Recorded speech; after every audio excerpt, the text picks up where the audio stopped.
Hi అండి, అందరికీ నమస్తే. Millionaire wife part 32. ఆ తర్వాత వాతావరణాన్ని కొంచెం తేలిక చేయాలని, సరే మేడం, ఇప్పుడు ఒక్కసారి నా వైపు చూడండి. నిన్న నేను ఎంతగా ఆశగా ఇంటికి వచ్చానో తెలుసా అని చిరునవ్వుతో అన్నాడు. అప్పుడు నీలక్షి అతని ముఖాన్ని జాగ్రత్తగా చూసింది. అతను రాత్రంతా నిద్రపోలేదని, కళ్ళన్నీ ఎర్రగా అయిపోయినాయని గమనించింది. సూరజ్, నన్ను క్షమించండి. మీకు చెప్పాలని అనుకున్నాను, కానీ నా దగ్గర మీ ఫోన్ నెంబర్ లేదు. మీరు కోప్పడతారని కూడా అనిపించింది. అయినా తర్వాత నా వల్లే అంటూ ఆమె మాట మధ్యలోనే ఆగిపోయింది. అరుణ్ మేడంకు ఈ పరిస్థితి రావడానికి నేనే కారణమని అనిపించింది. తోయడం వలన అనన్య అనన్యాక నన్ను పట్టించుకోకపోవడంతో నాకు చాలా బాధ వేసింది. మీరింటికి వచ్చేలోపు తిరిగి వచ్చేస్తానని అనుకున్నాను, కానీ అంటూ నీ లక్ష్యం మాట ఆపేసింది. సూరజ్ ఆమెను తన ఒడిలో కూర్చోబెట్టుకున్నాడు. నా ప్రియమైన నీల, నిన్న జరిగింది నిన్న రాత్రితోనే ముగిసిపోయింది. ఇకపై దాని గురించి ఎప్పుడూ ఆలోచించుకొని ఆమె వీపు నిమురుతూ అన్నాడు సూరజ్. ఇక మీదట నీ దృష్టి అంతా నీ పెద్ద హుకుం మీదే ఉండాలి.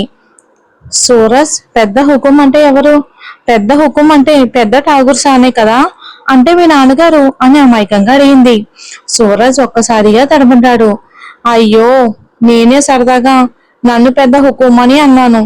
మధ్యలో మా నాన్నగారిని ఎందుకు తీసుకొచ్చావు? ఆయనను చూసుకోవడానికి మా అమ్మ ఉన్నారు. సరే, నన్ను ఏజీ అని పిలువు. చీ సూరజ్, ఏజీ అనేది పాతకాలం మాట. ఇప్పుడు అలా ఎవరు పిలుస్తారు అని నవ్వింది. పర్లేదు, మన ఇద్దరు మాత్రమే ఉన్నప్పుడు అలా పిలువు, నాకు చాలా ఇష్టం. లేదు, నాకు సిగ్గుగా ఉంటుంది అని చెప్పి అతని చెంపపై ముద్దు పెట్టింది. ఇప్పుడే నువ్వేం చేశావు అని సూరజ్ ఆశ్చర్యంగా అడిగాడు. నేను ఏం చేశాను? ఏమీ చేయలేదే అంటూ అమాయకంగా నటించింది. మీరే కదా మీ గురించి జాగ్రత్తగా చూసుకోమన్నారు. మీరు చాలా అలసిపోయినట్టుగా అనిపించారు, అందుకే మీకు కొంచెం శక్తి రావాలని అలా చేశాను. అయితే చెంప మీద ఎందుకు? ఇక్కడ పెదవులు ఉన్నాయి కదా, ఇక్కడ ఇవ్వు అని తన పెదవుల వైపుకి చూపించాడు. అయ్యో వద్దు, ముందు బ్రష్ చేసుకోండి, ఆఫీస్కి వెళ్ళరా అని అడిగింది. సూరజ్ వద్దన్నట్టుగా తలూపాడు. ఈ రోజు మొత్తం నా నీలాతోనే గడుపుతాను. మన ఇద్దరం హాయిగా బయటికి వెళ్దాం, తొందరగా తయారవ్వు. ఏజీ, నిజంగానా అని ఆమె కళ్ళల్లో మెరిసిన ఆనందాన్ని చూసిన సూరజ్ ఇకపై ఆమెను తరచూ బయటకు తీసుకెళ్లాలని మనసులోనే డిసైడ్ అయ్యాడు.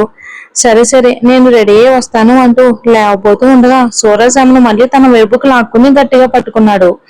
వెళ్లే ముందు నాకు ఇవ్వాల్సింది ఇచ్చి వెళ్ళు. సూరజ్, నేను ఇంకా బ్రష్ కూడా చేయలేదు. పర్లేదు, ఇలా ఇలా చేస్తే దాని టేస్టే వేరు అని నవ్వుతూ తనని ముద్దు పెట్టుకున్నాడు. అయితే అదే సమయంలో గోమాన్ సింగ్ మరణం వార్త విన్న ఈ హవేలీలో ఒక్కరి మనసులో మాత్రం తీవ్రమైన అనుమానం మొదలయ్యింది. ఆ వ్యక్తే అనన్య.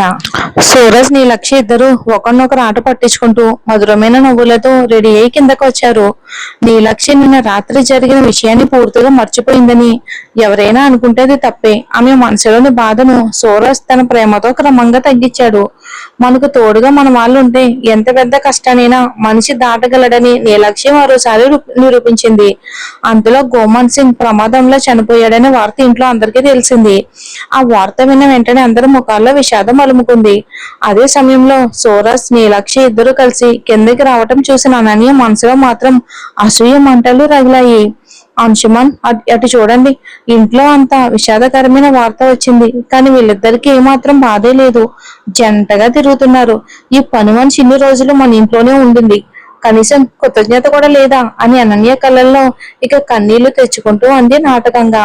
ఆమె మాటలు విన్న తర్వాత మిగతా వాళ్ళు కూడా సూరజ్ నీలక్షి వైపు చూశారు. సూరజ్, మన సమధి గారి తమ్ముడు ప్రమాదంలో చనిపోయాడు, మనం వెళ్ళి సంతాపం తెలియచేయాలి అని వసుంధర అంది. అయ్యో అత్తయ్య గారు, చంపింది వీళ్ళిద్దరే, అదే విషయం వాళ్ళకి చెప్తున్నారు. సరే, మీ పని మీరు చూసుకోండి. ఇది నా మనసులోని మాట, మీ మనసులోని కూడా ఇదే ఉండొచ్చేమో. సూరజ్ మాత్రం ఎవరి మాట పట్టించుకోలేదు. అందరి ముందే కాలు మీద కాలు వేసుకుని కూర్చున్నాడు. వెంటనే లక్ష్య చేయి పట్టుకుని తన పక్కనే కూర్చోబెట్టుకున్నాడు. ఇక ఈ పట్టణంలో ప్రతిరోజు ఎంతమంది చనిపోతుంటారు? అందరి ఇళ్ళకి వెళ్ళి సంతాపం తెలియజేస్తామా? వెళ్లాల్సిన అవసరం ఉన్న వాళ్ళని పంపించండి. మీరు మాత్రం ఇదేదో చాలా పెద్ద విషయంలో నాతో చెప్తున్నారు. నేను నా భార్య ఈ రోజు మొదటిసారి కలిసి బయటికి వెళ్తూ ఉంటే మీరు వచ్చి ఇలాంటి న్యూస్ ఎందుకు చెప్తున్నారు? ఆ తర్వాత నీలక్షి వైపుకు తిరిగి, నీలా, ఏం చూస్తున్నావురా నాతో అని చెప్పి అందరు ఎదుటే ఆమె భుజంపై చేయి వేసుకుని బయటికి తీసుకెళ్లిపోయాడు సూరజ్. సూరజ్ మాటలు అక్కడున్న వాళ్ళకు ఇక చెంప మీద గట్టిగా దెబ్బ కొట్టినట్టు తాకాయి. ఆ కోపాన్ని మరింత రెచ్చగొట్టాలని అనన్య మళ్ళీ మాట్లాడటం మొదలుపెట్టింది. చూసారా అత్తమ్మ, మీ పెద్ద కోడలి ప్రవర్తన చూసారా? మనమంతా ఇక్కడ ఉన్నాం, ఒక్కసారైనా మన గురించి అడగాలని ఆలోచన ఆమెకు వచ్చిందా? సూరజ్ అనియ మీతో ఎంతో మర్యాద లేకుండా మాట్లాడుతున్నారు. ఆమె ఒక్క మాటైనా ఆపిందా? అది కాదు, అదంతా కూడా నిలబడి చూస్తుంది అత్తమ్మ. ఇన్ని రోజులు మన ఇంట్లోనే ఉండింది. ఒక్క మరణ వార్త విన్న ఆమెకి ఏమాత్రం బాధే లేదు. అలాంటి అమ్మాయిని మీరు ఇంటి కోడలుగా చేసుకోవటం మీ జీవితంలో చేసిన పెద్ద తప్పే. అవునమ్మా, సుఖ సౌకర్యాలు కనిపించగానే ఆమె స్వభావం పూర్తిగా మారిపోయింది. నాకైతే వదిన ఇలా ఉంటుందని నేను అసలు ఎప్పుడూ ఊహించలేదు.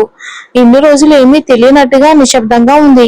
ఇప్పుడు అన్నయ్యను పూర్తిగా తన మాట వినేలా చేసుకుని బాగా ఆట ఆడుతుంది అని అంశుమన్ కూడా నీలాక్షిపై ఉన్న కోపాన్ని బయట పెట్టడానికి ఇదే సరైన అవకాశం అనుకున్నాడు. అతనికి నీలాక్షిపై ఆగ్రహమే ఉంది, అంతేకాదు ఆమెపై అతనికి చెడ్డ చూపు కూడా ఉంది. ఇప్పుడు తన కళ్ళ ముందే ఆమె తన భర్తతో ప్రేమగా ఉండటం అతనికి మరింత అసూయను కలిగించింది. ఆ అమ్మాయి మీద ఎందుకు నిందలని వేస్తున్నారు? వసు, నీ కొడుకు ఇలా మాట్లాడుతున్నాడంటే అతనిపైనే నీకు కోపం రావాలి. అయినా నీలాక్షిని ఎందుకు తప్పపడుతున్నావు? ఆ అమ్మాయి కనిపించకుండా పోయింది కాబట్టి సూరజ్ అంతగా భయపడ్డాడు. కనీసం ఇప్పుడు అతని ముఖంలో ప్రశాంతత కనిపిస్తుంది అని రఘువీర్ అని అన్నాడు. సూరజ్ నీలాక్షిల తరపున కూడా మాట్లాడ్డాడు రఘువీరు. అది విన్న అనన్య కోపంగా ఆయన వైపుకి చూసింది. అంశుమన్, మీ నాన్న ఎప్పుడు పెద్ద కోడల పక్షమే ఎందుకు తీసుకుంటారు అని అడిగింది. ఆయన ఎప్పుడు ఇలానే ఉంటారు. నాకంటే సూరజ్ అన్నయ్యపైన ఆయనకి ఎక్కువ మమకారం అని అంశుమన్ అన్నాడు. ఆ నీలాక్షిని చూసావా, ఎంత అందంగా రెడీ అయి వెళ్ళిందో? ఆమెను చూస్తేనే నాకు మండిపోతుంది అని అనన్య అసూయతో అంది. అంశుమన్ బయటికి మాత్రం తలూపాడు, కానీ మనసులో మాత్రం రోజు రోజుకి ఆమె అందం ఇంకా పెరుగుతుంది. ఆమెను సొంతం చేసుకునే అవకాశం నాకు ఎప్పుడు వస్తుందో. చాలా చెడ్డ బుద్ధితో ఉన్నాడు, దానికి తగిన సాక్షి చేద్దాం అంశుమన్కి. సూరజ్ ఆమెతో ఏమీ చేయలేడు, ఇక ఆమె అందం మొత్తం నా కోసమే అని నీచంగా ఆలోచించాడు. ఈ మధ్య అతని చూపులన్నీ నీలాక్షి మీదే ఉన్నాయి. అదంతా తెలియకుండా అటు సూరజ్ నీలాక్షి ఇద్దరు కారులో ఆహ్లాదకరమైన ప్రయాణాన్ని ఆస్వాదిస్తూ ముందుకు సాగుతున్నారు. నీలా, ఒక పాట విందామా అని సూరజ్ అడిగాడు. నీలాక్షి అతని వైపుకు చూసి చిరునవ్వుతో తలూపింది. వెంటనే సూరజ్ పాటను ఆన్ చేశాడు. కారులో మధురమైన ప్రేమ గీతం వినిపించింది. పాటకు అనుగుణంగా సూరజ్ మెల్లగా హమ్ చేస్తూ నీలాక్షి చేతిని తన చేతుల్లోకి తీసుకుని ప్రేమగా ముఖం సిగ్గుతో ఎర్రబడిపోయింది. సూరజ్ ఆమెని చూస్తూ ఆ పాటను వినిపించసాగాడు. అతని కళ్ళల్లో కనిపించిన ప్రేమను చూసి నీలాక్షి కళ్ళల్లో ఆనంద బాష్పాలు కమ్ముకున్నాయి. మెల్లగా అతని భుజంపై తల ఆనించింది. సూరజ్, మనం ఎక్కడికి వెళ్తున్నామని మెల్లగా అడిగింది. నిశ్శబ్దంగా రా, చూస్తావుగా అని చిరునవ్వుతో చెప్పి అతను కారును ఒక పెద్ద షాపింగ్ మాల్ వద్ద ఆపాడు. కారు దిగిన తర్వాత సూరజ్ ప్రేమగా నీలాక్షి భుజంపై చేయి వేసుకున్నాడు. ఇద్దరు కొత్తగా ప్రేమలో పడిన యువ జంటల్లా మాల్ అంతా తిరిగారు. నీలాక్షికి ఇదంతా జీవితంలో తొలిసారి ఎదురవుతున్న కొత్త మధురమైన అనుభవం. నీలాక్షిని మొబైల్ షోరూమ్ కి తీసుకెళ్లిన సూరజ్ అక్కడ అత్యంత ఖరీదైన ఫోన్ ను కొనుగోలు చేశాడు. అది ఆమె చేతిలో పెడుతూ ఉండగా నీలాక్షి ఆశ్చర్యంగా, సూరజ్, ఇది ఎందుకు అని అడిగింది. ఇక మీదట నువ్వు ఎక్కడికి వెళ్ళినా నాకు చెప్పి వెళ్ళాలి. ఇందులో వీడియో కాల్ కూడా చేయొచ్చు. నేను ఆఫీస్కి వెళ్ళిన తర్వాత నువ్వు నాతో వీడియో కాల్లో మాట్లాడాలి అని సూరజ్ ప్రేమగా చెప్పాడు. ఇద్దరూ మాట్లాడుకుంటూ ఉండగా వారి వెనుకకు వచ్చిన ఒక వ్యక్తి కొంచెం దూరంలో నిలబడి నీలాక్షిని గమనిస్తూ ఉన్నాడు. ఎలా చూస్తూ ఉంటారు, వాళ్ళు మీకు తెలిసిన వాళ్ళ అని అతనితో వచ్చిన షెకావత్ అడిగాడు. తెలియదు షెకావత్, నువ్వు ఆ అమ్మాయి ఫోటో చూపించినప్పటి నుంచి ఆమెను చూస్తే నాకేదో చాలా దగ్గర బంధం ఉన్నట్టుగా అనిపిస్తుంది. తెలుసా, నా భార్య ఇక అవని కూడా అచ్చం అలానే ఉండేది. ఆమె ముఖం కూడా దాదాపు ఇలాగే ఉండేది. ఇక అదే నన్ను ఆశ్చర్యపరుస్తుంది అని రాజశేఖర్ బాధగా అన్నాడు. సార్, ఒకవేళ మేము కూతురై ఉంటే అని షెకావత్ అడిగాడు. ఆ ప్రశ్న విన్న రాజశేఖర్ ఒక్కసారిగా ఆశ్చర్యంతో అతని వైపుకు చూశాడు. వెంటనే విషాదంగా నవ్వుతూ, నాకు తెలియదు షెకావత్, మా పెళ్లి 4 ఏళ్ళైనా మాకు పిల్లలు కలగలేదు.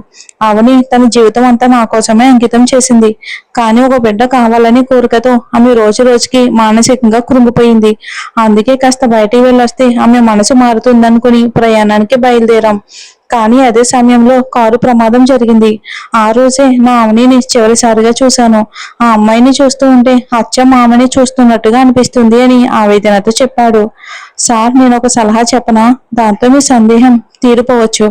ఏమిటి షెకావత్ అని రాజశేఖర్ అడిగాడు. సార్, ఇంతవరకు మేడం ఆచూకీ దొరకలేదు. బహుశా మనం వెతికిన విధానం తప్పై ఉండొచ్చు. ఆ అమ్మాయిని చూస్తే మీకు అంత అనుబంధం అనిపిస్తుంది కాబట్టి ఒకసారి ఈ అమ్మాయి డిఎన్ఏను మీ డిఎన్ఏతో సరిపోల్చి చూస్తే ఎలా ఉంటుంది అని షెకావత్ అన్నాడు. ఆ మాట విన్న రాజశేఖర్ ఆశ్చర్యంతో అతని వైపు చూస్తూ ఉండిపోయాడు. ఇక ఇదే సమయంలో అటు సూరజ్ మాత్రం తన పక్కనే ఉన్న నీలాక్షి ఒక్కసారిగా కనిపించకపోవడంతో ఆమె కోసం ఆందోళనగా వెతకడం ప్రారంభించాడు. మరి చూద్దాం నీలాక్షి ఎక్కడికి వెళ్ళిందో.